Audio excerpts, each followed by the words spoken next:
क्या Iran Israel पर दोबारा हमला करेगा? अगर ऐसा हुआ तो फिर क्या होगा? दुनिया की सबसे बड़ी खबर इजराइल और ईरान के बीच सीधे महायुद्ध को लेकर है। दरअसल 30 सितंबर को इजराइल के पीएम बेंजामिन नेतन्याहू ने अपने देश के लोगों को संबोधित करते हुए कहा कि इस्लामिक गणराज्य लोगों की सोच से पहले ही खत्म हो जाएगा और ईरानी लोग स्वतंत्र होंगे। जब वो दिन आएगा तो ईरान पहले से कहीं ज्यादा फलेगा फूलेगा। इसके बाद अपने अगले ही दिन ईरान ने इजराइल पर 180 से ज्यादा मिसाइलें दाग दी। इसके बाद इजराइल ने ईरान पर सीधे हमला करने की धमकी भी दे डाली। इसी के साथ ईरान और इजराइल में आमने सामने की जंग छिड़ने की बात कही जा रही है। पिछले 45 सालों से दोनों देश पर्दे के पीछे से शैडो वॉर लड़ रहे थे, लेकिन अब ईरान की अगुवाई में तमाम शिया मिलिशिया ग्रुप इजराइल के खिलाफ खुले तौर पर मोर्चा खोल चुका है। 14 मई 1948 को फिलिस्तीन से अलग होकर इजराइल नया यहूदी देश बना।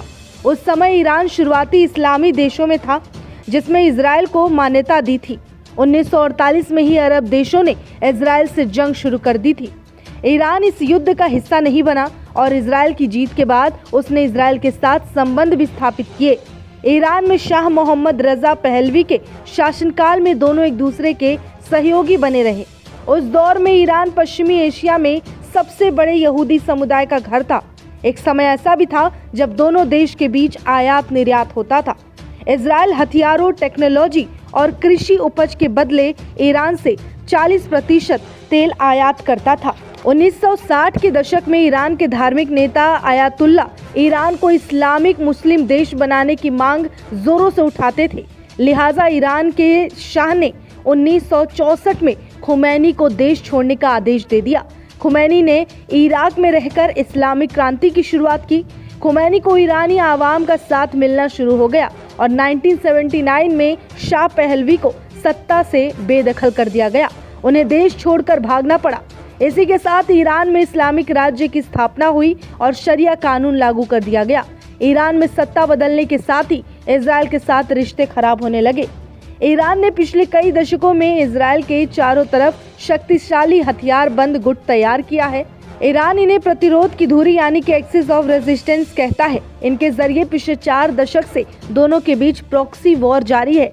इजराइल भी इसमें पीछे नहीं है। 2010 की शुरुआत से इजराइल ने ईरान को परमाणु हथियार विकसित करने से रोकने के लिए उसके कई परमाणु ठिकानों और साइंटिस्ट को निशाना बनाया।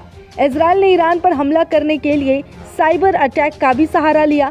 ईरान पर भी आरोप लगते रहे कि वो अक्सर हमास और हिजबुल्लाह जैसे संगठन के जरिए इजराइल पर हमला करता रहता है।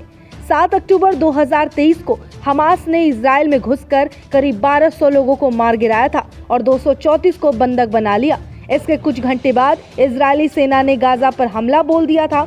गाजा में हमले के बाद से ईरान ने प्रॉक्सी हमले तेज कर दिए। जवाब में इजराइल ने सीरिया में ईरान के ठिकानों पर हमले तेज किए। इस तरह करीब 1 साल पहले हमास हमले के बाद ही इजराइल और ईरान के बीच जंग की नींव पड़ी और इजराइल और ईरान पर इस वक्त सारी दुनिया की नजरें टिकी हुई है। आगे क्या होगा ये जानना चाहते हैं। नमस्कार, मैं हूं मानक गुप्ता। अगर आपको हमारा ये वीडियो पसंद आया हो तो इसे लाइक और शेयर जरूर करें और हाँ, हमें सब्सक्राइब और फॉलो करना ना भूलें ताकि आप देश और दुनिया की कोई खबर मिस ना करें। तो जुड़े रहिए हमारे साथ और देखते रहिए न्यूज़ 24।